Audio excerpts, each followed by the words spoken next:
ওম নমো ভগবতে বাসুদেবায়।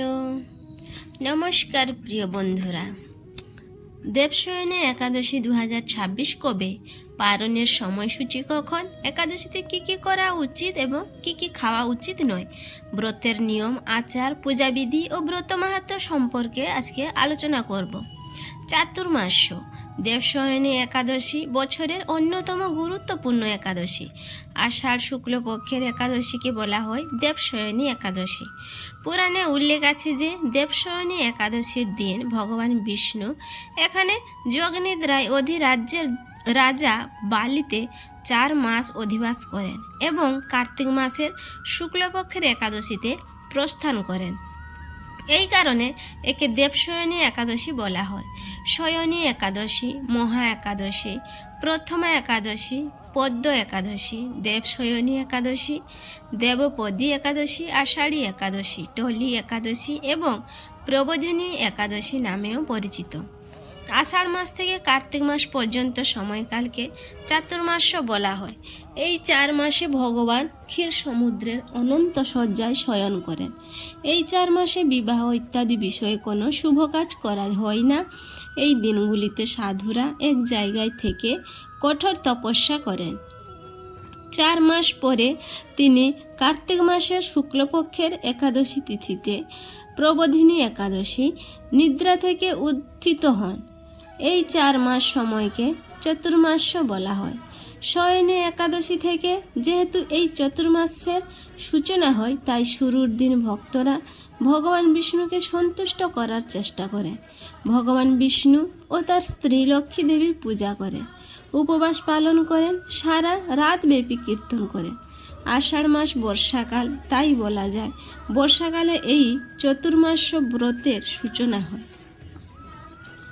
দেবশয়নী একাদশী পড়েছে শনিবার 25শে জুলাই 2026। একাদশী তিথি তারিখ শুরু 24শে জুলাই 2026 সকাল 9টা 13 মিনিটে। একাদশী তারিখ শেষ 25শে জুলাই 2026 সকাল 11টা 34 মিনিটে।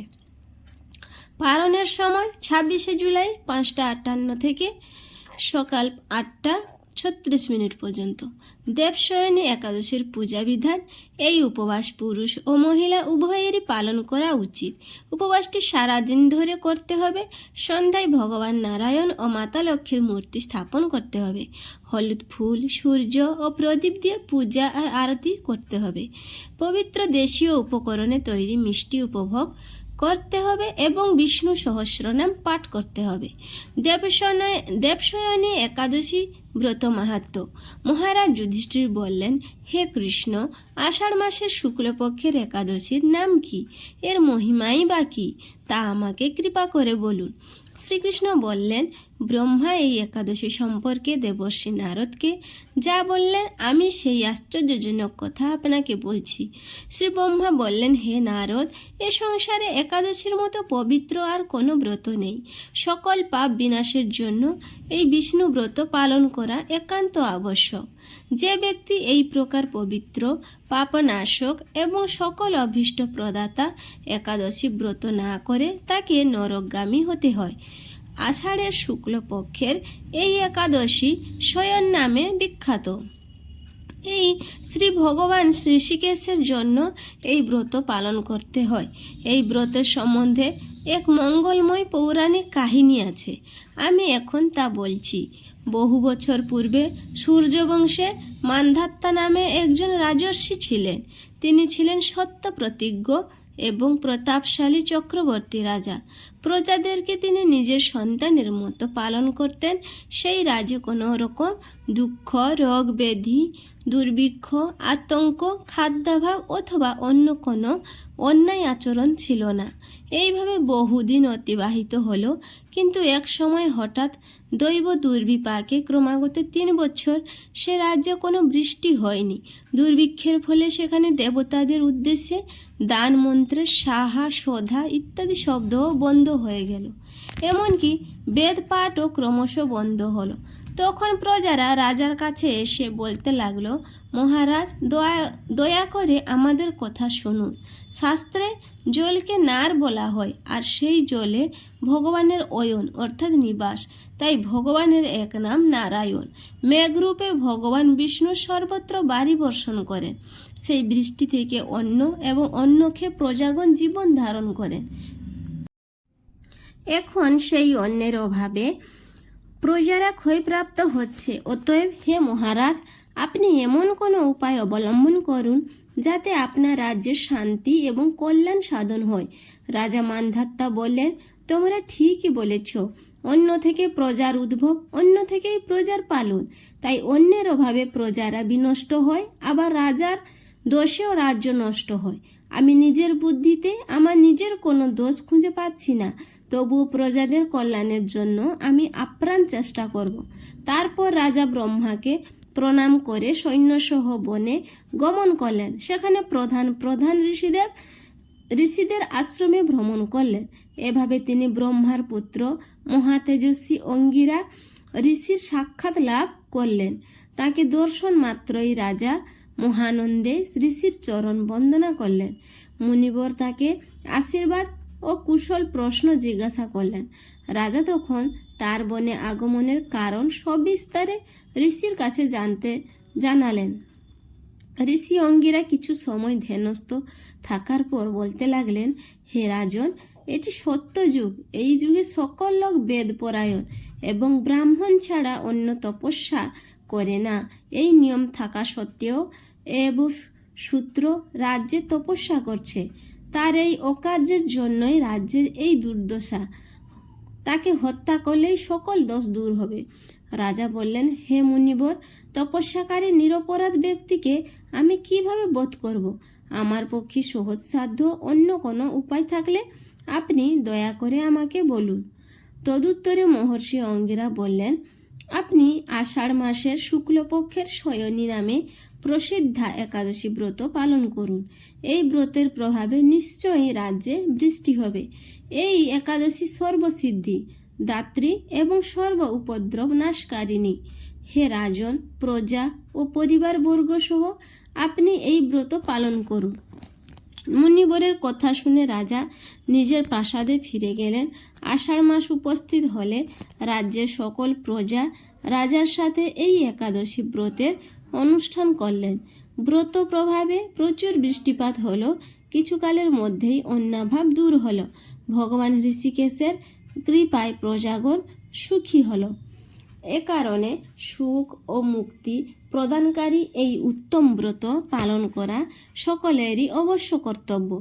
ভবিষ্যৎ পুরাণে যুধিষ্ঠির কৃষ্ণ তথা নারদ ব্রহ্মার সংবাদ রূপে এই মাহাত্ম্য বর্ণিত হয়েছে। একাদশীতে কি কি করা এবং কি কি খাওয়া উচিত নয়। একাদশী একটি চান্দ্র তিথি। চাঁদের শুক্ল ও কৃষ্ণপক্ষের একাদশী তিথি হিন্দু ধর্মমতানুসারে পুণ্যতিথি হিসেবে বিবেচিত। হিন্দু ধর্মমতে এদিন বিধবাদের, বিশেষত উচ্চবর্ণীয় বিধবাদের নিরম্বু উপবাস বিহিত। অবশ্য বর্ণ ও লিঙ্গ নির্বিশেষে যে কেউ একাদশী পালন করতে পারে। এই সময় সাধারণত ফলমূল, বিভিন্ন সবজি এবং দুধ খাওয়া যায়। তবে একাদশীতে পঞ্চরবি শস্য বর্জন করা বাঞ্ছনীয়। এখন দেখে নেওয়া যাক একাদশীতে কোন 5 প্রকার রবিশস্য গ্রহণ নিষিদ্ধ। 1. ধান জাতীয় সকল প্রকার খাদ্য, যেমন চাল, মুড়ি, চিড়া, সুজি, পায়েস, খিচুড়ি, চালের পিঠা, খই ইত্যাদি। 2. গম জাতীয় সকল প্রকার খাদ্য, যেমন আটা, ময়দা, সুজি, বেকারি, রুটি, সব রকম বিস্কুট, হরলিক্স ইত্যাদি। 3. জব বা ভুট্টা জাতীয় সকল প্রকার খাদ্য, যেমন ছাতু, খই, রুটি ইত্যাদি। 4. ডাল জাতীয় সকল প্রকার খাদ্য, যেমন মুগ, মাসকলাই, খেসারি, মুসুরি, ছোলা, অড়হর, মটরশুঁটি, বরবটি ও শিম ইত্যাদি। 5. সরষার তেল, সয়াবিন তেল, তিল তেল ইত্যাদি। উপরোক্ত পঞ্চরবি শস্য যে কোনো একটি একাদশীতে গ্রহণ করলে ব্রত নষ্ট হয়। উল্লেখ্য, যারা সাত্ত্বিক আহারী নন এবং চা, বিড়ি, সিগারেট, পান, কফি ইত্যাদি নেশা জাতীয় গ্রহণ করেন, একাদশী ব্রত পালনের সময় এগুলি গ্রহণ না করাই ভালো। একাদশী করলে যে কেবলমাত্র নিজের জীবনের সদ্গতি হবে তা নয়, পিতা মাতা নিজ কর্মদোষে যদি নরকবাসী হন তবে সেই পুত্রই একাদশী ব্রতী পিতামাতাকে নরক থেকে উদ্ধার করতে পারে। একাদশীতে অন্ন ভোজন করলে যেমন নরকবাসী হতে হয়, অন্যকে ভোজন করালেও নরকবাসী হবে। কাজেই একাদশী পালন করা আমাদের সকলেরই কর্তব্য। একাদশীর পারণ। একাদশী তিথির পরদিন উপবাস ব্রত ভাঙার পর নিয়ম পঞ্জিকাতে একাদশী পালনের বা উপবাসের পরদিন সকালে যে নির্দিষ্ট সময় দেওয়া থাকে সেই সময়ের মধ্যে পঞ্চরবিশস্য ভগবানকে নিবেদন করে প্রসাদ গ্রহণ করে পালন করা একান্ত দরকার, নতুবা একাদশীর কোনো ফল লাভ হবে না। একাদশী ব্রত পালনের প্রকৃত উদ্দেশ্য কেবল উপবাস করা নয়, নিরন্তর শ্রী ভগবানের নাম স্মরণ, মনন ও শ্রবণ কীর্তনের মাধ্যমে একাদশীর দিন অতিবাহিত করতে হয়। একাদশী পালনে পরনিন্দা, পরচর্চা, মিথ্যা ভাষণ, ক্রোধ, দুরাচারী সহবাস সম্পূর্ণরূপে নিষিদ্ধ। একাদশী ব্রতের আগের দিন রাত 12টার আগেই অন্নভোজন সম্পন্ন করে নিলে সবচেয়ে ভালো হয়। ঘুমানোর আগে ব্রাশ করে দাঁত ও মুখগহ্বরে লেগে থাকা সব অন্ন পরিষ্কার করে নেওয়া সর্বোত্তম। সকালে উঠে শুধু মুখ কুলি ও স্নান করতে হয়। একাদশীতে সবজি কাটার সময় সতর্ক থাকতে হবে যেন কোথাও কেটে না যায়। একাদশীতে রক্তক্ষরণ বর্জনীয়। ব্রাশ করার সময় অনেকের রক্তক্ষরণ হয়ে থাকে, তাই একাদশীর আগের দিন রাতেই দাঁত ভালোভাবে ব্রাশ করে নেওয়া উচিত। একাদশীতে চলমান একাদশীর মাহাত্ম্য ভগবত ভক্তের শ্রীমুখ হতে শ্রবণ অথবা সম্ভব না হলে নিজেই ভক্তি সহকারে পাঠ করতে হয়।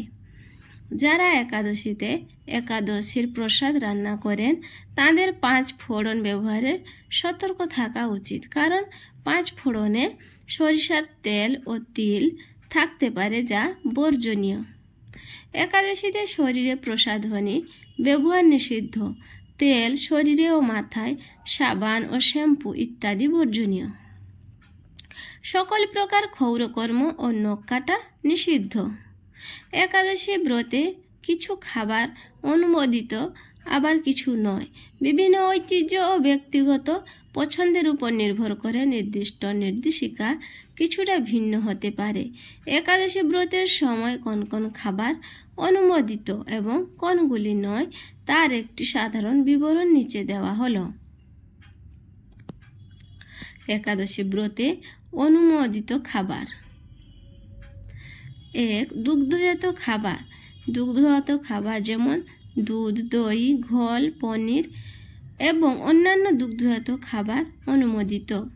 2. ফল। একাদশী ব্রতের সময় সব ধরনের তাজা এবং শুকনো ফল অনুমোদিত। 3. সবজি। একাদশী ব্রতের সময় বেশিরভাগ সবজি খাওয়া যেতে পারে, তবে কিছু নির্দিষ্ট সবজি যেমন টমেটো, বেগুন, ফুলকপি, ব্রকলি, ক্যাপসিকাম, মটর, ছোলা এবং সব ধরনের শিম নিষিদ্ধ। 4. বাদাম এবং বাদাম থেকে তৈরি তেল। আমন্ড, কাজু, আখরোট এবং অন্যান্য বাদাম, সেই সাথে বাদাম থেকে তৈরি তেল খাওয়া যেতে পারে। 5. আলু। একাদশী ব্রতের সময় আলু এবং মিষ্টি আলু অনুমোদিত। Black wheat. বাকহুইট হলো একটি শস্যের মতো বীজ যা প্রায়শই একাদশী ব্রতের সময় ব্যবহৃত হয়। 7. মশলা।